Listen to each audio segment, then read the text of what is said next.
दोन्ही राष्ट्रवादीच्या विलीनीकरणाबाबत 4 महिन्यांपूर्वी चर्चा 12 फेब्रुवारीला घोषणा होणार होती. शरद पवारांचा गोप्यस्फोट एकत्र येण्याची दादांची इच्छा ती पूर्ण व्हावी अशी सुद्धा आमची इच्छा पवारांनी केलं भाष्य.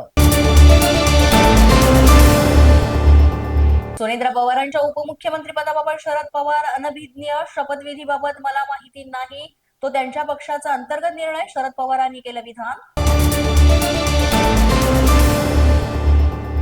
शपथविधीबाबत अनभिज्ञ असल्याच्या शरद पवारांच्या वक्तव्यानंतर पार्थ पवार गोविंद बागेतील निवासस्थानी भेटीला. दोघांमध्ये तासभरापासून बैठक. सुनेत्रा पवारांच्या उपस्थितीमध्ये देवगिरी बंगल्यावर सुद्धा बैठक सुरू.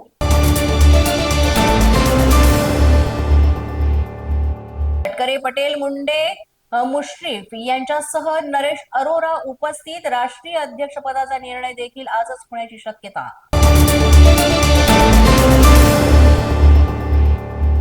सुनेत्रा पवार महाराष्ट्राच्या पहिल्या महिला उपमुख्यमंत्री होणार. सायंकाळी 5 वाजता शपथविधी सोहळा. राज्यसभा खासदारकीचा राजीनामा त्या देणार.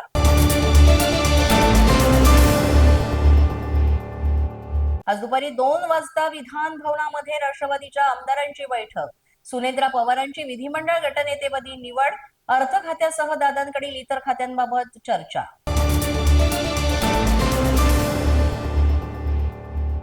अजित पवारांच्या जागी उपमुख्यमंत्री पदाचा निर्णय राष्ट्रवादीला करायचा आहे. भाजप म्हणून राष्ट्रवादीच्या निर्णयाला पाठिंबा. मुख्यमंत्र्यांकडून स्पष्ट भूमिका. पार्थ पवार राज्यसभेच्या रिक्त जागेवर दावा करणार. पक्षाच्या नेत्यांशीही पार्थ पवारांनी राज्यसभेवर जाण्याची इच्छा बोलून दाखवली, सूत्रांनी दिली माहिती.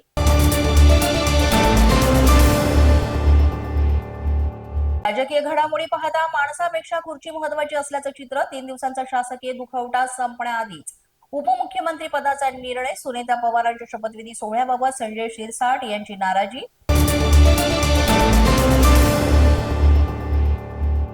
अमित शहानी पक्ष फोडून शिंदे अजित पवार गट निर्माण केला. शहा फडणवीसच दोन्ही पक्षाचे निर्णय घेतील. दोन्ही राष्ट्रवादीच्या विलीनीकरणाच्या चर्चेवर संजय राऊतांनी साधला निशाणा. माझा न्यूजच्या बातमीपत्रात आज इतकंच. तुम्हाला आमचं बातमीपत्र कसं वाटतंय याबाबत अवश्य अभिप्राय कळवा. यासाठी पोलीस माझा न्यूजचं युट्यूब चॅनल सबस्क्राईब करा. तसंच आमचं फेसबुक, इंस्टाग्राम आणि ट्विटर अकाउंट फॉलो करा. अधिक माहितीसाठी आमच्या www.policemazhanews.com या वेबसाईटला भेट द्या. आमचे अधिकृत प्रतिनिधी व्हायचे असेल तर स्क्रीनवर दिलेल्या क्रमांकावर आजच संपर्क